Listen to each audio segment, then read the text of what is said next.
Now, as Halloween approaches, a story which may have missed your attention. Police in France are on high alert after a spate of attacks by people dressed up as clowns. Armed with pistols, knives and baseball bats, large groups of so-called evil clowns have been spotted carrying out increasingly violent assaults. I'm shocked and I haven't slept for 2 nights. I was on my way back home from my office, just a few meters from here, and I saw 3 people, 2 in normal clothes and the third was wearing a clown's outfit. I didn't think that they were about to attack me, but I crossed the road to be safe, when 2 of the people in normal clothes shouted at me. At that moment, the one with the clown mask started running towards me. So I tried to run, but he beat me with a crowbar multiple times, forcefully.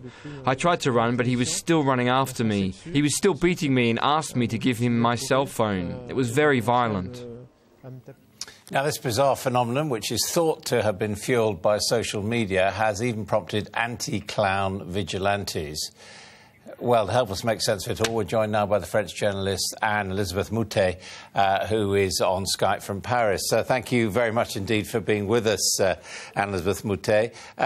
Who are these clowns in the first place, or these pseudo-clowns who are going around causing trouble? They're young men. In the teens or early 20s usually, and it started with a Facebook game and it went immediately viral, and in the beginning they were just trying to scare people away, a bit sort of like early Halloween, but soon it became much more sinister with, as you showed in your segment, people being attacked, people being robbed, all people being beaten up. And it started in the north of France, in an area around a city called Douai, which is ripe with unemployment. And strangely enough, what started by being a northern phenomenon, so far it hasn't hit Paris, has started developing also in 7 areas in the western Mediterranean areas of France, which also are rife with unemployment. So that you can see why people with not much to do and easily influenced could go and start this phenomenon. And the response to this has been a vigilante movement as well, Anne-Elisabeth. What can you tell us about that? Well, there have been examples of people saying, well, we're not going to take this lying down, and if they try to attack us, we'll defend ourselves. But it's not really a well-organized vigilante movement. You think immediately of American Minutemen, and that's very different. That's not a very French way of doing things.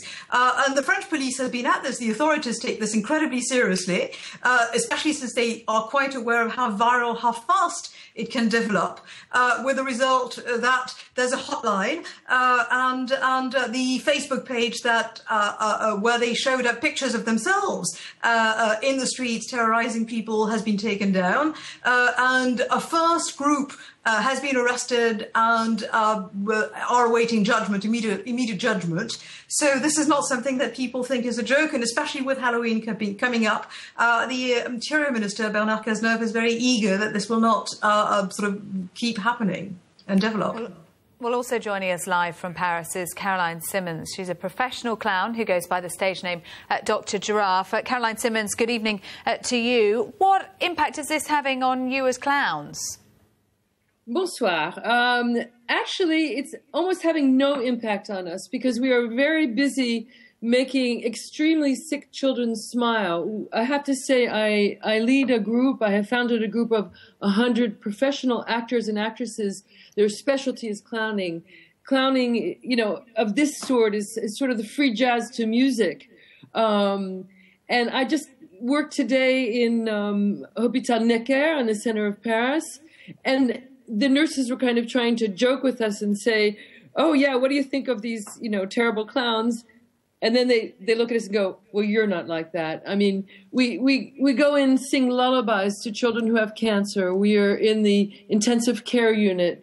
We're extremely gentle. There's a big difference between King Kong and a gorilla, and there's an enormous difference between these young guys who are a bit, out of their minds. The difference is that you don't wear your clown costume out in public. You wear it when you're working, as it were, with children, but you wouldn't sort of go on the metro or chase someone down the street with it.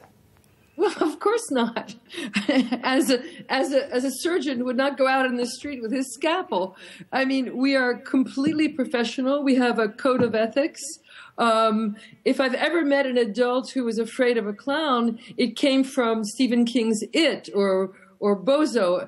Makeup that was meant to be seen from very far away in the circuses is being used basically as a costume. It's no more than a costume. That has nothing to do with the profession of clowning. It only has to do with the costume of clowning. I mean, clowning, unfortunately, is like pottery, or everybody can make a pot, everybody can take a picture, everyone can put on a costume. So it is a misdirection of a very noble profession. I identify much more with Picasso and Buster Keaton than these young people who are a bit psychotic and probably terrified by the prospect that there's no work, the politics are difficult.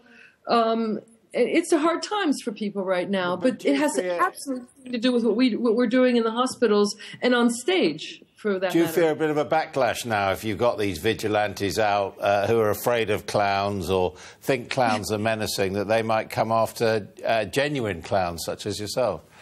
I doubt it, because I think intuitively people are extremely intelligent and know the difference. You know the difference between someone who's in a costume and someone who has skill, who has tools of his trade. There's just absolutely no comparison for me. Can we speak to, I wonder if we can speak to Anne-Elisabeth Moutet again and just get a thought from you. Halloween is coming up. Are we likely to see an increase in these attacks, Anne-Elisabeth? And if so, what is being done about it? As I said, the authorities are saying that they're doing something, which may not be the same thing as the authorities actually doing something, but all the same. Halloween is relatively new to France. It didn't exist 15 years ago, and suddenly it became a sort of big new French holiday. But the other thing is that you see actually fewer clowns, and the example that you just mentioned, this lady who works in a hospital, that is where I would expect today to see a clown. But there are fewer circuses in France. When I was a child, there were clowns in every spectacle for children, and that's something that slowly vanished. So that's very strange, is that France is sort of strangely being haunted by reflections of a profession which in itself has more or less disappeared from our everyday life.